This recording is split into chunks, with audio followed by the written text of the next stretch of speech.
Hello lobby outside here et bienvenue dans le bar à kéfir pour Drink and Expose.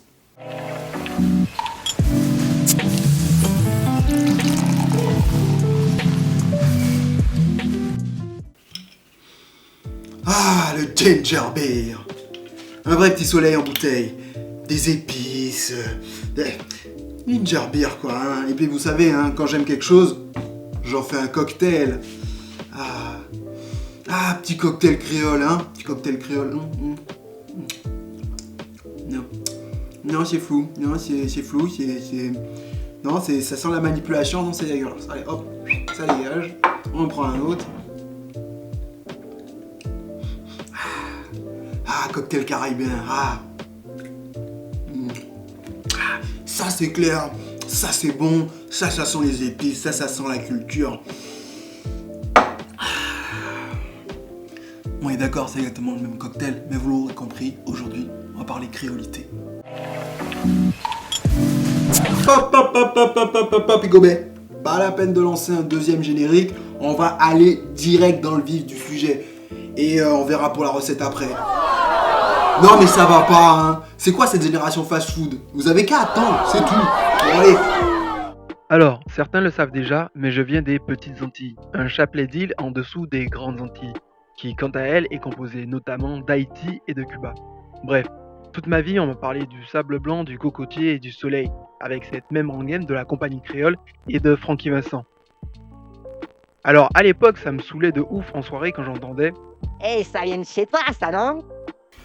Ouais, bon, le rapport, vous me direz, alors doucement Mathurin, on y arrive.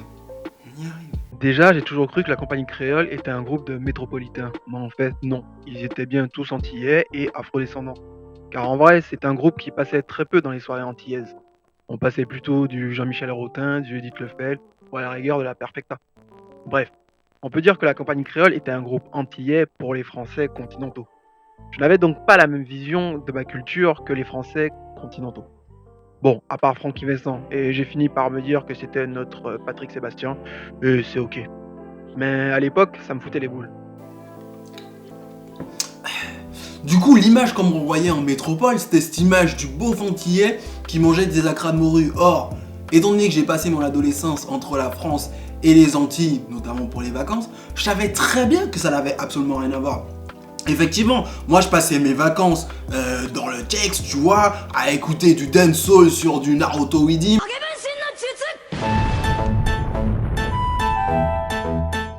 Toi-même tu sais. Et du coup, moi je faisais ma propre image et ma propre vision de ce qu'était la créolité pour moi, jeune adolescent. Bon, alors effectivement, la créolité à la métropolitaine, je disais ça pour les métropolitains, et la créolité à la française, hein, qui voulait se rapprocher le plus possible de la culture française, je laissais ça aux vieux, parce que bon, voilà, ça me saoulait.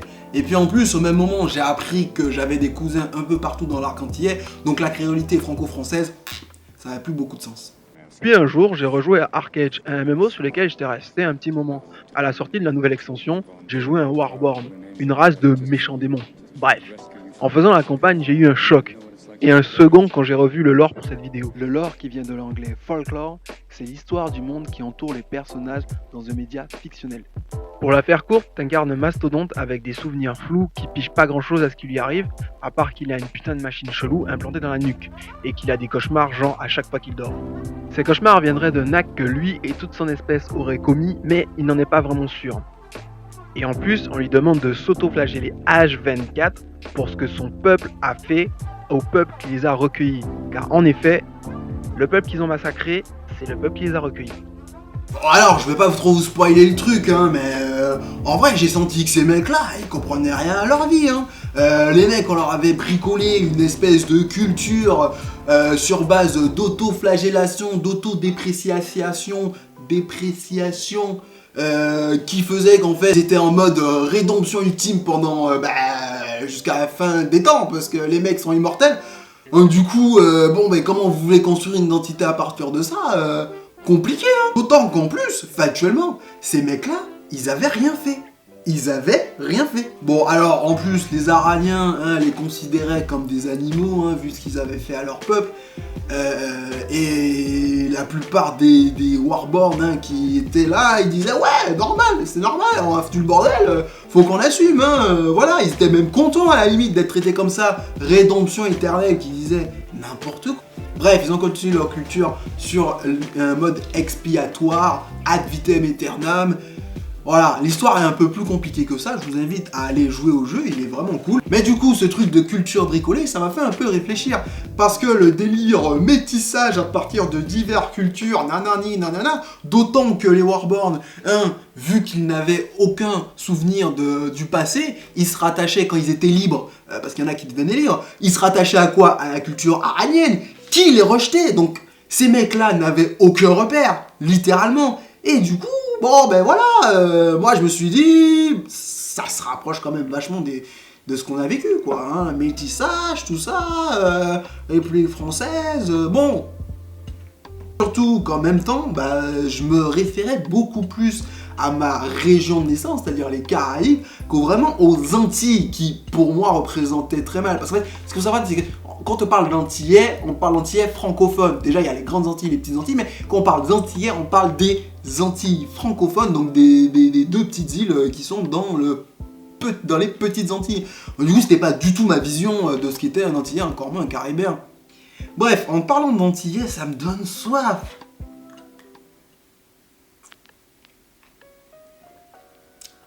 Mais bon, faut bien que vous buviez avec moi, donc allez, c'est parti pour la recette.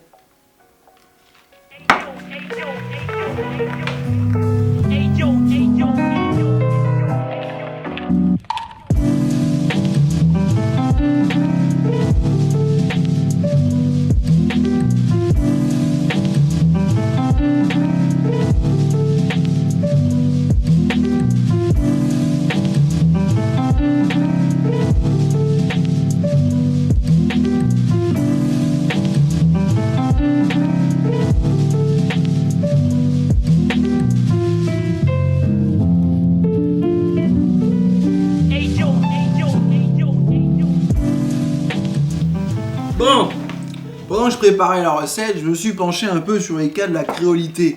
Et voilà ce qu'on en dit. Le mot crioulo, dérivant du portugais criado, qui signifie serviteur, le terme créole désigne d'une façon générale une personne née dans une ancienne colonie de parents de type européen.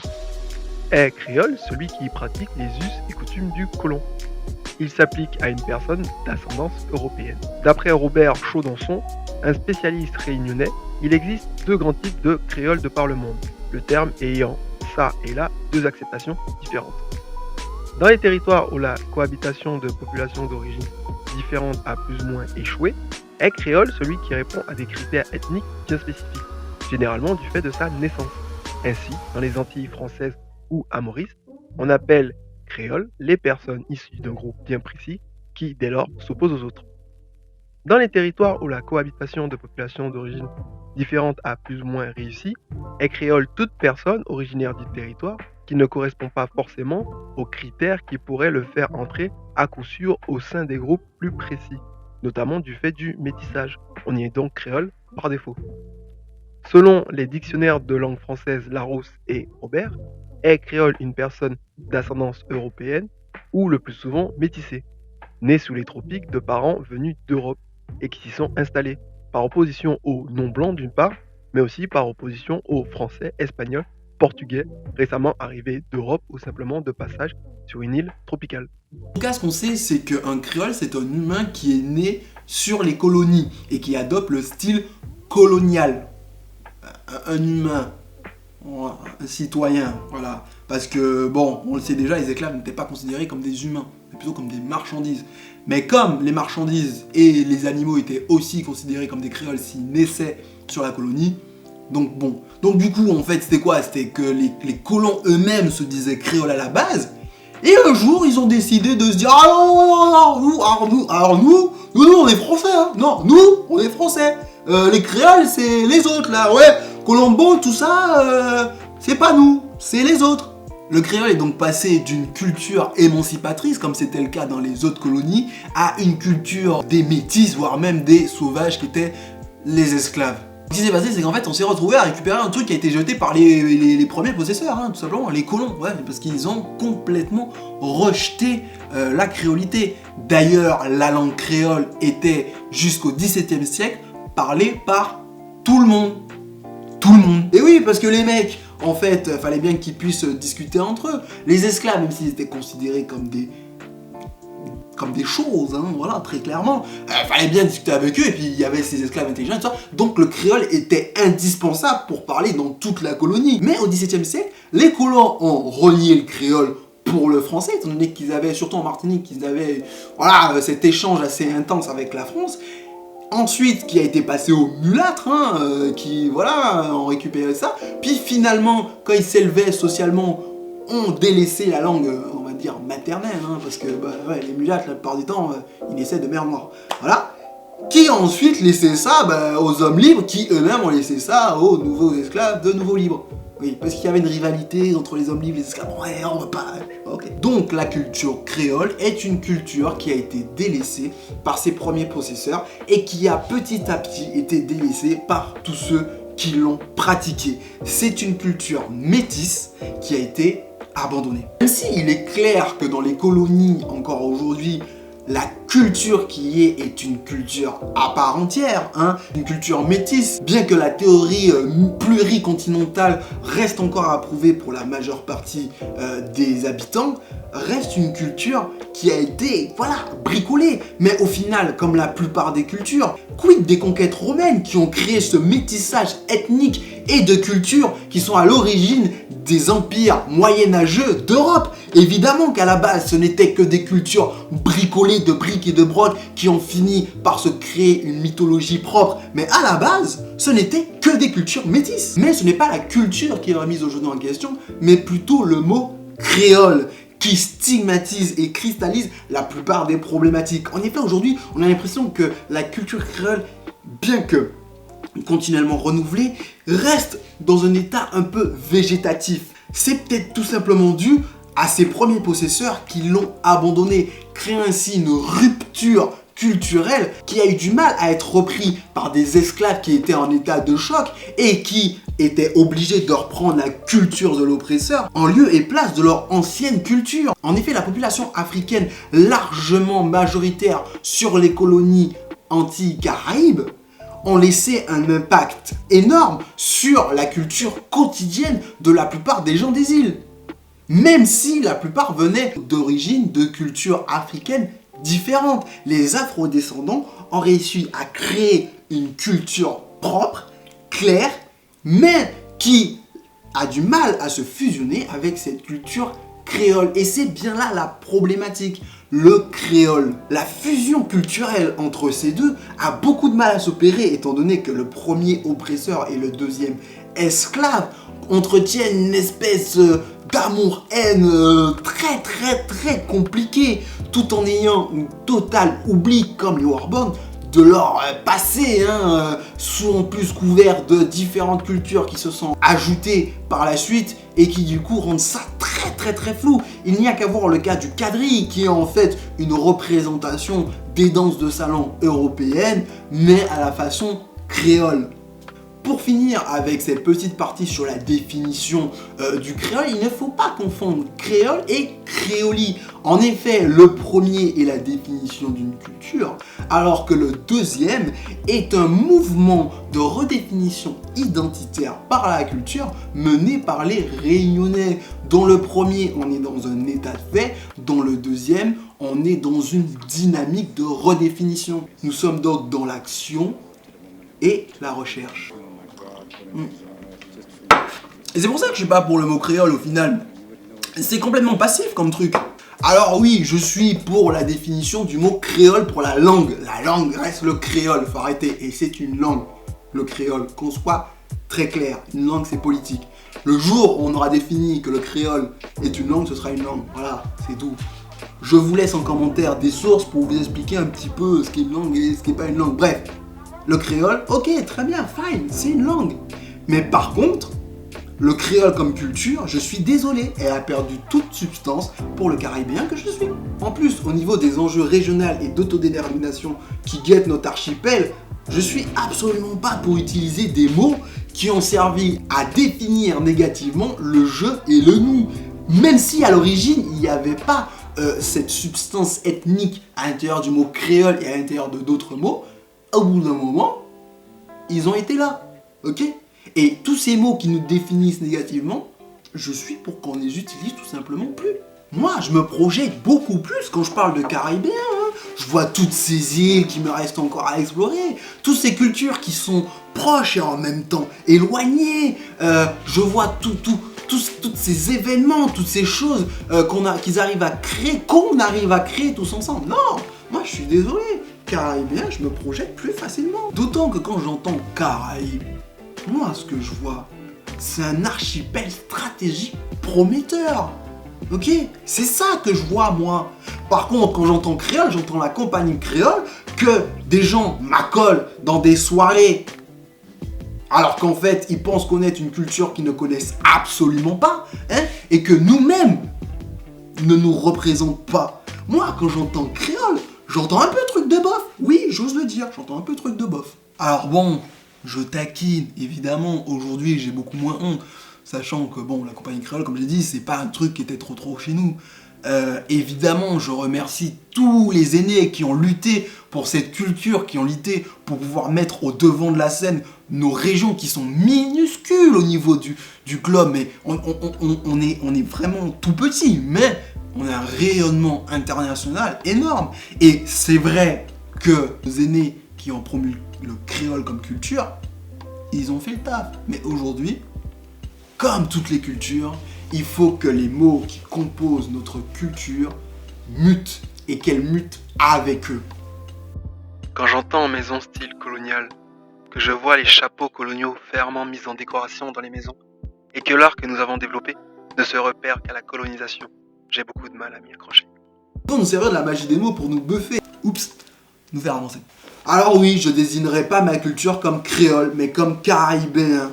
Car je suis désolé, mais je me projette plus facilement dans la même zone culturelle qu'un portoricain, qu'un cubain, qu'un haïtien ou qu'un saint-lucien. Ils sont comme moi en fait, pas tout à fait africains, pas tout à fait européens. Et d'ailleurs, c'est un peu cette partie qui diffère le plus. Bah oui, parce que à la fin de ces guerres entre Européens, en fait, c'était qui nous gouvernait, qui définissait un peu notre langue, notre culture. Bah ouais, parce que si t'étais gouverné par les Français, les Hollandais, les Anglais ou les Espagnols, bah tu parlais pas la même langue et t'avais pas le même système ni économique ni gouvernemental. Alors oui, quand je vais sur d'autres îles, bah ils parlent pas une même langue que moi. Et oui, un Saint-Lucien va me parler anglais, je vais pas forcément tout comprendre. Mais par contre, quand on parle de créole, là c'est une autre histoire. On se comprend. Et sur beaucoup d'îles, c'est comme ça, même sur des endroits sur le continent. Dans les régions caribéennes, on a bien plus de points communs que de points différenciants. Hein. Au-delà de cette culture métisse qui n'est en fait qu'une culture politique. Car toutes les cultures sont métisses. Je connais aucune culture qui évolue en vase clos. Et c'est pour ça que je me sens plus créole. C'est un mot beaucoup trop accolé au métissage qui semble être la définition même de nos îles. Comme si il n'y avait que chez nous qu'il y avait des métis. Ah mais que chez nous hein. Puis bon, métis, aujourd'hui on parle ça comme de nerzat d'un truc, un nerzat d'africain, un nerzat d'européen, comme ce délire de du lait dans du café. Métaphore qui n'a aucun sens et qui m'énerve au plus haut point. Métaphore pour nous désigner. N'importe quoi. Bref, nous sommes notre culture. Nous sommes nos territoires. Nous sommes caribéens. Nous parlons et écrivons créole. Je rêve d'une Caraïbe libre et unie. Et bientôt, vous devrez compter avec nous. Alors, désolé les aînés, je vous kiffe de ouf. Mais je suis caribéen. Fini. Merci d'avoir suivi cet instant Cocktail and Expose. Hein. Je vous laisse laisser en commentaire vos avis, etc. Si vous êtes plutôt team créole ou team caribéen. Hein. Je vous rappelle que ce n'est que mon avis, hein, ce n'est qu'un exposé de ce que je pense moi. On peut débattre en commentaire, chacun a son avis, chacun a sa culture et sa propre vision, et c'est fine, c'est super cool. C'est justement ça qui fait qu'on est intéressant. Partagez cette vidéo à ceux que ça pourrait intéresser, voilà. N'hésitez pas à vous abonner, à mettre la cloche, à mettre un petit pouce bleu, et avoir encore plus de vidéos de qualité. Encore une fois, venez en commentaire pour pouvoir qu'on puisse débattre ensemble. Allez le biot, à vendredi 18h30 pour une nouvelle vidéo comme tous les vendredis depuis peu. Le biot, plus tard.